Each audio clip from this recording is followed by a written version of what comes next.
Uh, Hello all, it's me, Jen. Hello. I'm here with another update on the Gurdy project because I decided to forge ahead with it a little bit, despite the fact that I haven't figured out all of the decorative details yet. That stuff takes me forever because I'm kind of a perfectionist. And I didn't want the kit to languish forever. Also, the wood was getting kind of warped with the way I was storing it, so first Gurdy build is going. Woo! Yeah. So I'm here, showing my face. It's funny that goblin mode is one of the words of 2022 because I am in full sweater goblin mode, which is generally what I do in winter to save money. I just wear layers of sweaters. Everyone's like, did you gain 50 pounds? Like, no, just wearing 6 layers of sweaters. It's fine. I particularly like this one. Had some amazing additions to my wardrobe lately. Killstar, if you want to sponsor my channel that no one watches, I'm here. I'm repping ya. I mean, see if I can get this. This is one of your products that I'm currently storing my tattoo inks in. But anyway, so I've been struggling a little. As you can see, the apartment is a little messier than I usually show in my videos, because I'm particular about that. But I've been struggling a little bit, to be honest. One of the big things is, aside from winter, I'm not a snow person. I'm not used to it. Californian by birth, Pacific Northwest person by choice, but coastal.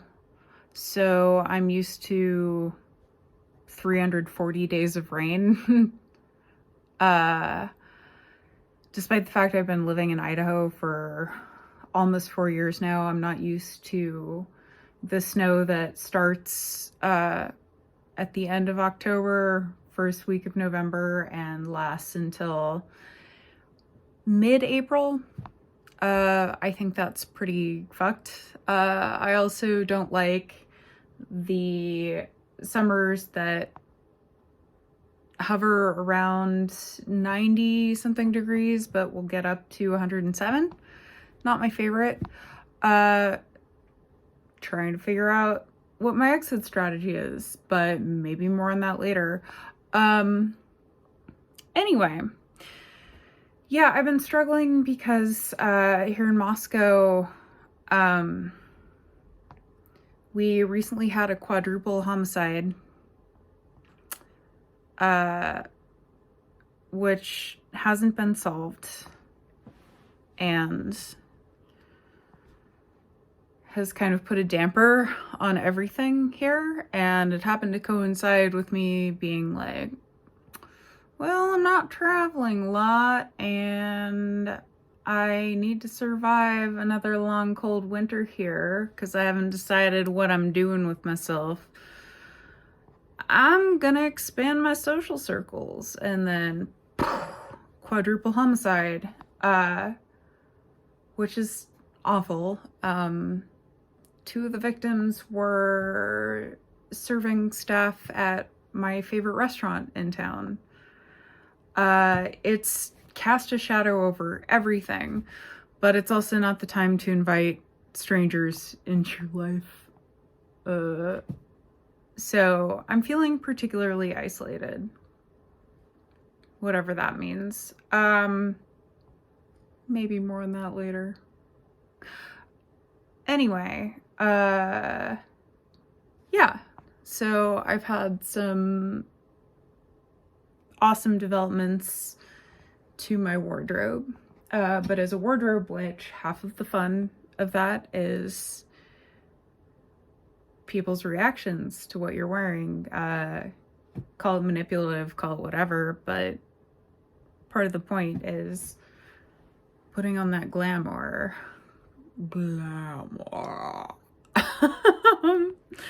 So I don't know, I've been floundering a bit, trying to get myself back on track with doing projects and whatnot.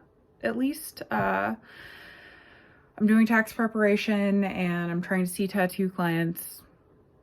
That's working out great because everyone's in a terrible mood around these parts. And, you know, also my local friends have holiday obligations and work obligations. So it is what it is.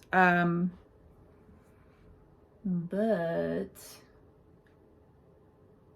yeah, so an example of what I've been up to. Last night, I downloaded Hollow Vista because it looked cool. And because I felt like it was a special occasion, I put on a set of lingerie that I've acquired recently that I really like. I like how I look in it. Again, it'd be more fun if the, like, ooh, self-care date was a break instead of I'm lonely, this is mandatory type thing.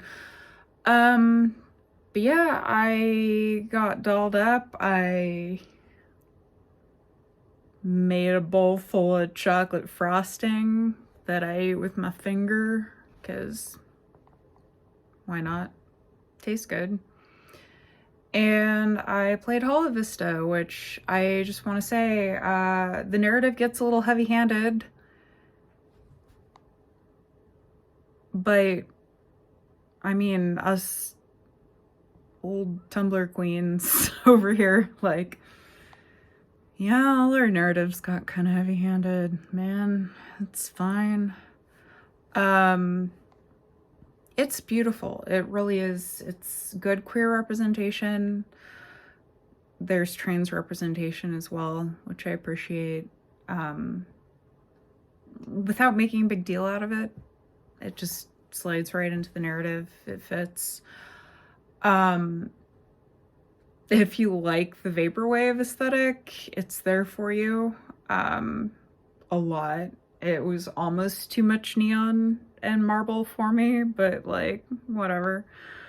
I've always felt like that's not my thing, but I appreciate a good aesthetic. But yeah, I would highly recommend it. It's essentially at its core, it's a hidden object game, but there's so much more for that dopamine rush. There's so much more that's fulfilling about it, especially, you know, if you're looking for a little bit of a queer narrative. Says me wearing baby's first binder, which is too large, so still have significant amount of breasts, but I don't know. I'm having a fun time by myself, expressing all the genders and making things. Let's talk about making things. No, seriously, let's talk about making things. So first off, I just want to say, God, like, wrangling clients is like herding cats when you don't have a storefront anymore. I mean, not that we had a storefront. We had an upstairs office, but people knew where to find us. And anyway, so this is me, a tattooer that's been through a full apprenticeship, but for necessary reasons that are no one's fault, I walked away with less technical knowledge than I needed to be fully self-sufficient, trying to relearn my craft. And so I have decided that I am going to tattoo an orange a day because I've had 2 clients since April, both of which have yielded astounding results. Thank you to both of you. But I'm not getting as much practice as I need.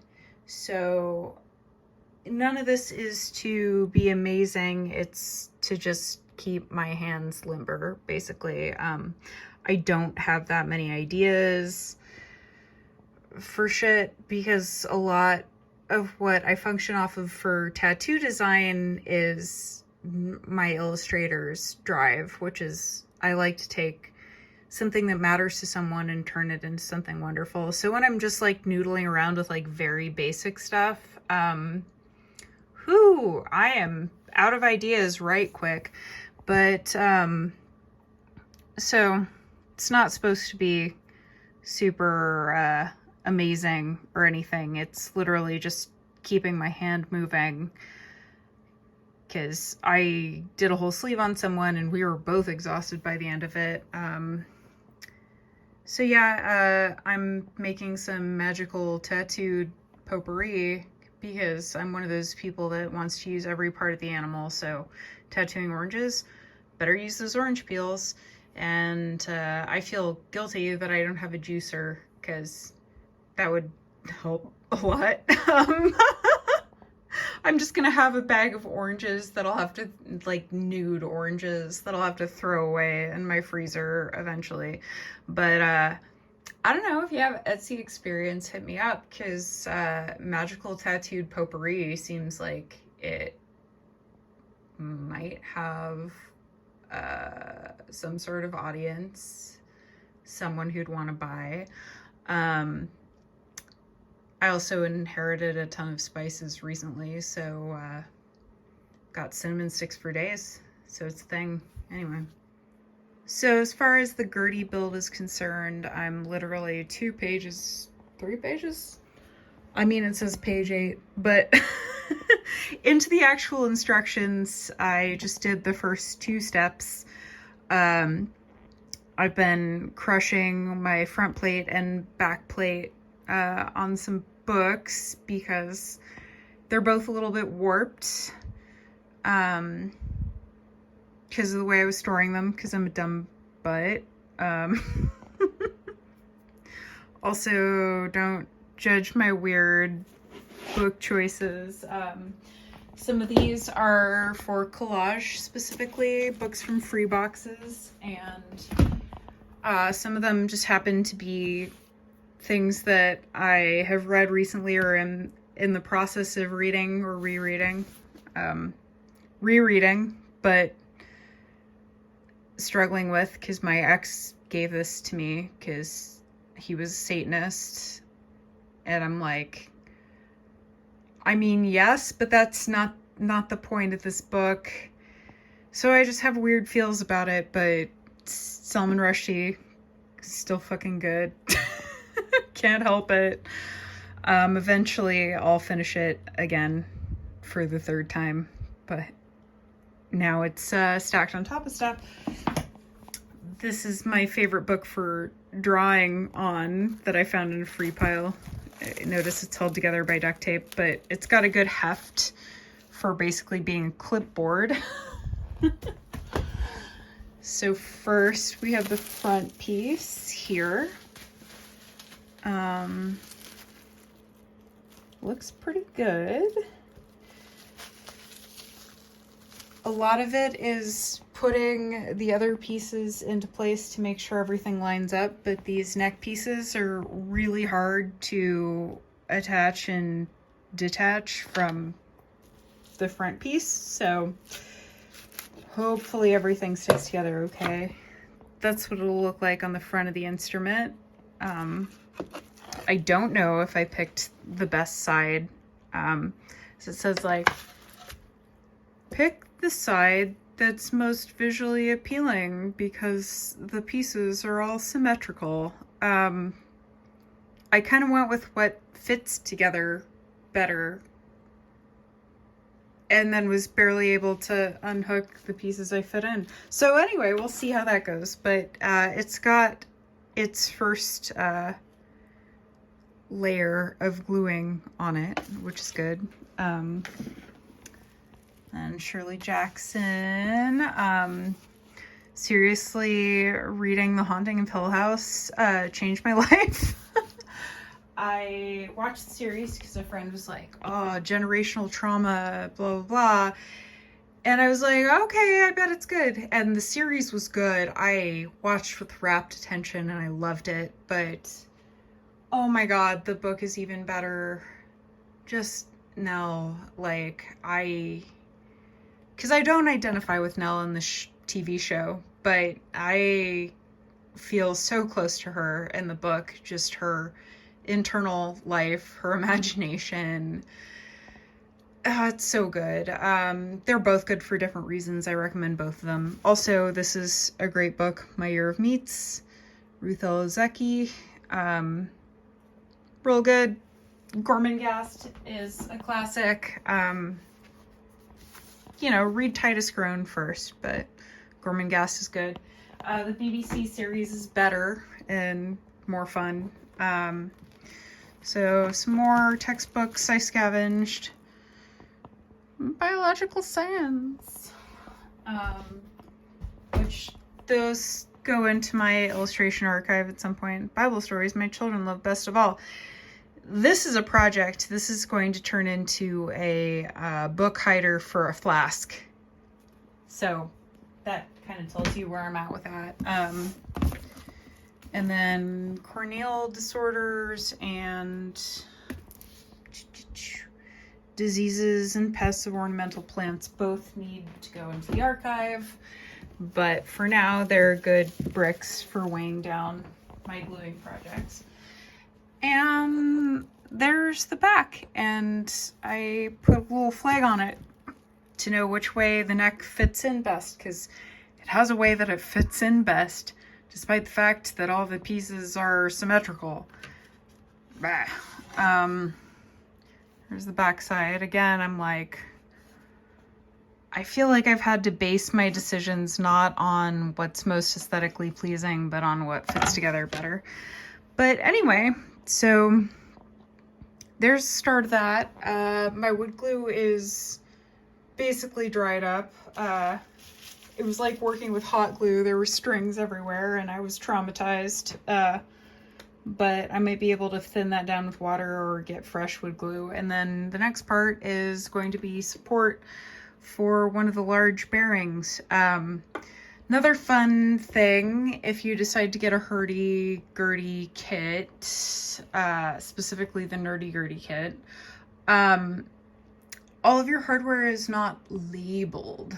So be ready to measure stuff or identify it by sight. This is an 8mm bearing. There's also a 5mm bearing, and there's two of these, and I don't know. There's a lot of, I'm not sure if this is 100% correct, because like I said, I felt emboldened by the kits that I built before, but those had every piece like clearly labeled by the sheet that they came on. This is much more of a maker's project where someone's just saying like, here's some photos of what I did, replicate it, which is great. I'm excited. I'm not always the most hardware literate person. So we'll see how it goes. Hopefully I don't break it, but if I break it, I've got a backup. Anyway. So that's how it's going. So Missy and I both want to say thanks for your time. And more updates in the future.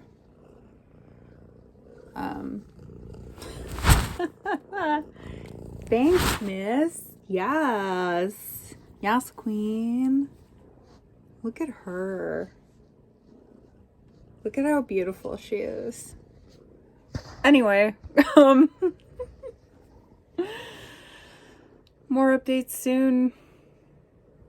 as I get farther into the project.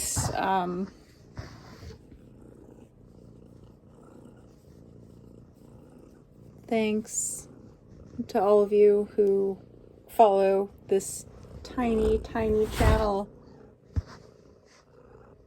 Bye.